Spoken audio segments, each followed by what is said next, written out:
Hey, what is up, you guys? What is up? We are not even one day away. We're actually one sleep away from the Waverley tennis final teams event tomorrow, and I'm so bloody excited. It's literally been exactly 2 years. Well, one week away from 2 years that I last competed. Actually, no, it's been slightly over 2 years. I remember last year. I remember March 21st, which is my birthday, and that's the day I announced my retirement from table tennis. And since playing table tennis, it has been, I'm not going to use my hands much since driving, but, since retiring from table tennis, I have missed competing.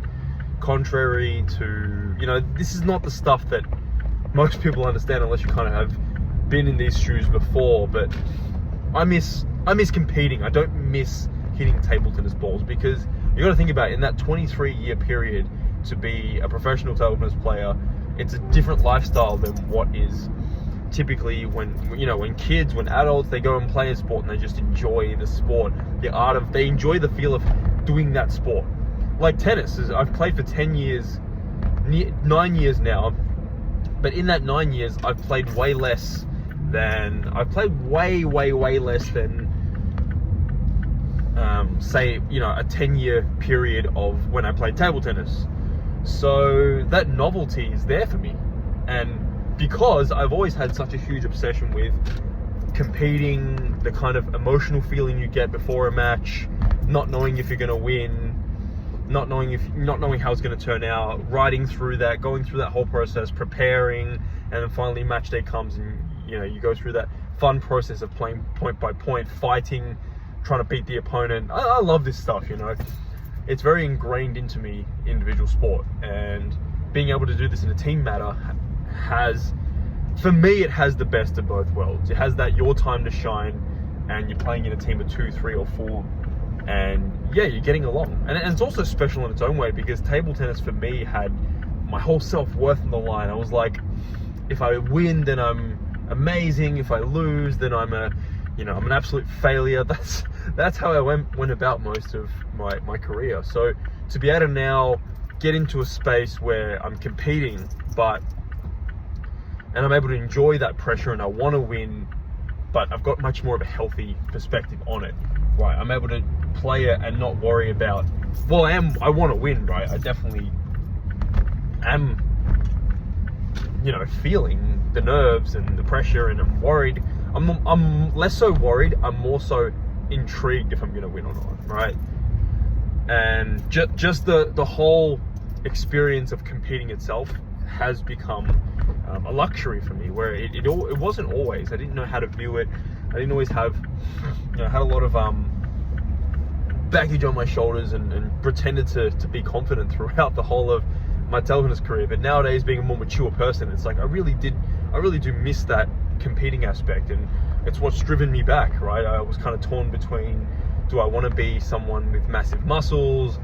And frankly, yes, I do want to be someone with massive muscles, but honestly, I miss the whole, it's not something I care too much about whether I end up bulking up or not. It's something over time I'd like to do. I've always wanted to be like slightly bigger than Rafa Nadal as a personal thing, seeing my brother be a personal trainer, be now a personal training studio owner, much like the boss I currently work for, my good friend Mark Tobry. But it's not something that, the journey itself is not really, it just doesn't excite me. And that's not to shame the people that do it or make them feel guilty, because it's a beautiful journey in itself. But the journey that I like is competing. So being able to do it one-on-one, even a 2-on-2 doubles, more so singles though, one-on-one, when you take full responsibility of whether you win or not. That's why individual sport has always appealed to me, because you take full responsibility of whether you performed well enough, just good enough, more than good enough,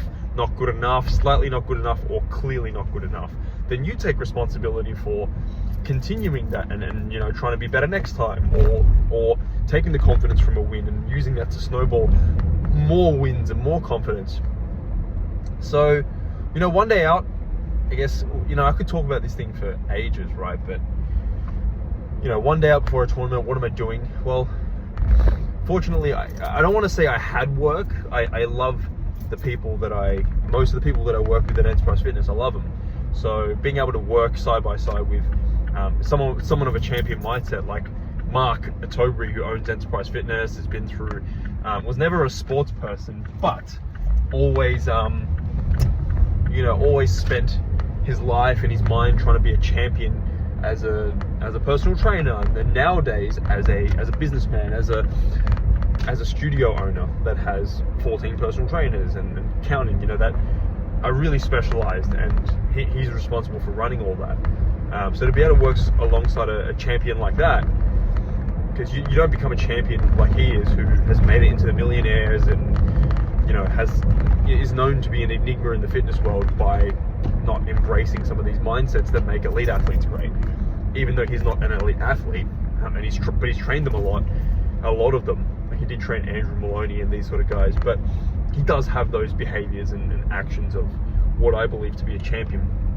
So to be able to work alongside him, being there from 10 to 5 today in the course, I did start to feel a little bit lethargic, because I'm just like, well, I didn't have the best sleep, which boo-hoo, deal with it kind of thing. But also now it was like the whole day I was thinking about this 1 hour where I'm going to hit with my teammate, and we're going to hit at Dandenong, which is the home ground of the match tomorrow. So that's another key thing. Where your match is, right? Where your competition is, what balls you're using. The weather's not something you can control, but the balls you're using, the venue you're using, you want that to match what you are going to play the match day with, right? Because let's say you use Wilson balls, or you use a certain shuttlecock in badminton, or you use a certain you're in a certain venue. There's no point playing, or there isn't no point, but it's very different if you then play with different balls and you play on a different surface. Whereas you may, even a hard court itself, let's say a plexi cushion hard court that's like medium pace, right? Even that can have slight differences. So especially if you can do it, I mean, life is never ideal, right? But you do want it to be, where possible, you want it to be as ideal as possible. So especially when we're playing a home game, we don't live too far from it, we know what balls we're using, may as well go and do the exact same thing, then when it comes to match day, at least that's a variable that you don't have to worry about, because on match day there's already a lot of things you have to worry about. Like, when you want your focus not to be split, you want your focus to be, what do I back myself under pressure in? Because to say under pressure when you're under pressure, it's like you're kind of you are under pressure the whole match. Every point is gold, and that's how you should treat it, right? For someone to say different, it's like, well, no, if you're playing a match where you're playing someone who's close enough to your level where you can win or lose against them, every point is gold. Because momentum swings can happen like that.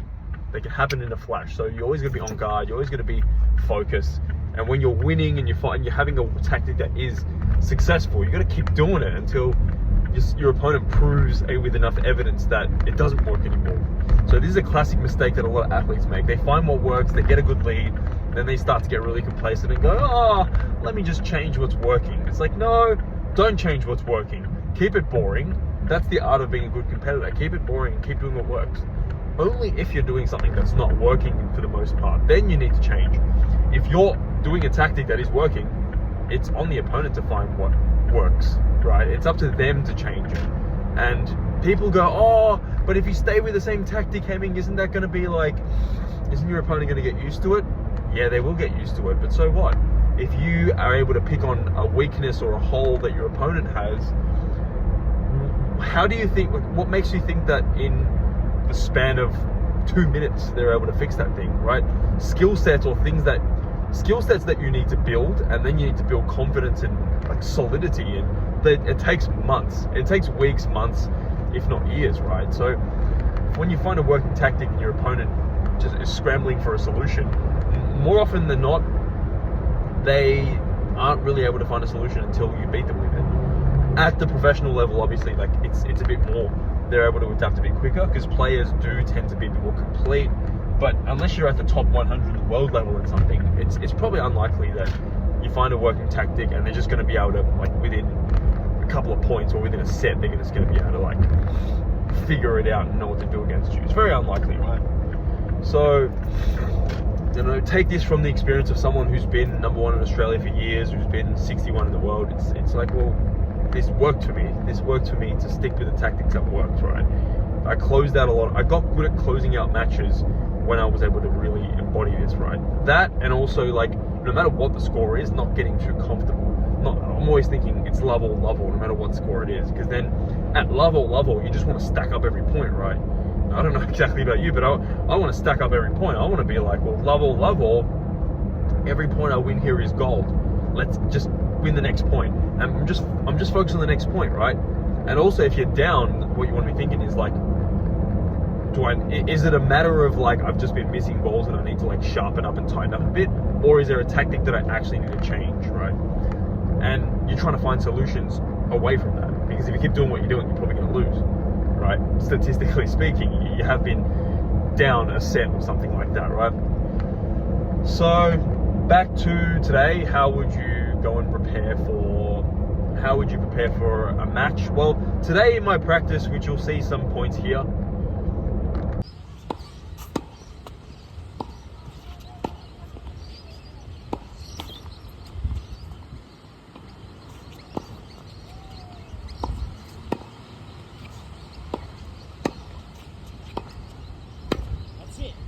bro, that's it. A few more? A few more.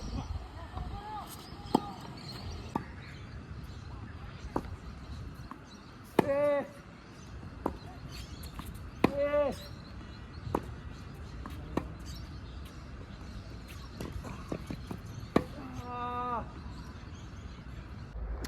So I don't have all the footage of the practice that me and my teammate did that day, but it was very short. It was less than an hour. And what we did was basically warmed up at forehand and backhand very quickly. We didn't warm up for very long, like quote unquote warm up. People think that it was a backhand and a forehand warm up. Probably did that just to get enough feel for the forehand shot, the backhand shot. If you hit the ball deeper at me, higher at me, I definitely went at the chance to hit a forehand and backhand against that. Because these things will happen in the game where opponents hit it higher, deeper, shorter, and you need to be able to deal with it. It's not enough just to be able to do that and just to be able to do that, or in tennis, just to be able to do that and that. A lot of young players, they warm up like that. They look like kings when they do it. And as soon as there's variation, they buckle because they haven't trained how to deal with the ball that's higher, the ball that's shorter, deeper, kickier, and so forth. So a quick warm up, went into volleys. We did volleys against faster balls, slower balls, deeper balls. Oh, not so much deeper balls for volleys because you come in because you know the ball's going to be at the net, right? We also did some smashes. We did some slicing, we did some drop shots, we did some serves, returns, serve and next ball, serve and volley, serve and forehand, serve and backhand. Played a few points and that was it, really. If you want to see more, go to my Instagram or Facebook and you'll see a bit more of that preparation day. But yeah, definitely before the matches, that's not the time to typically invent new stuff. Get sharp at the things that will come up in the game and that you'll need to use based on what your opponents are doing and also based on what your go-tos are in games, right? So it doesn't make sense for Federer and Tsitsipas or Dominic Thiem to be, practicing two-handed backhands for a whole hour. It also wouldn't make sense to be doing second serves. We did first serve, second serves, but it wouldn't make sense to do second serves for a good 10 minutes, right? And just try and improve your second serve. It's not going to improve from the Friday to the Saturday in that one day. You're simply not, right? This stuff is going to take time. That's what you do when you have a block of practice. It can be like 3, 4, 5 days or a week, or ideally more, right? There have been moments in my tennis career even where I would focus specifically on volleying. I would focus specifically on getting a good kicking second serve that always goes in. And for now, doing this video from the future, that whole best of 3 match, I only double faulted 4 times. They were under extreme pressure. No, actually, they were under circumstances where it was like 2 games all, love all, and 15 all. Under pressure, all my second serves went in. Now, that needs confidence in the shot, right? It needs a lot of practice, a lot of seeing yourself in practice do it. So then when it actually comes to pressure time, you don't have to think about where do I raise my elbow, you just do it, right? You just imagine it going in and you have that backing of skill set behind you. So it becomes a lot easier. Right, if I go in and play hockey, I don't have a lot of confidence, no matter how good my mindset is, because I don't have a subconscious history of doing good stuff in there. So before the match, sharpening up on the skills that you already have. You're not going to be able to invent new ones at this time.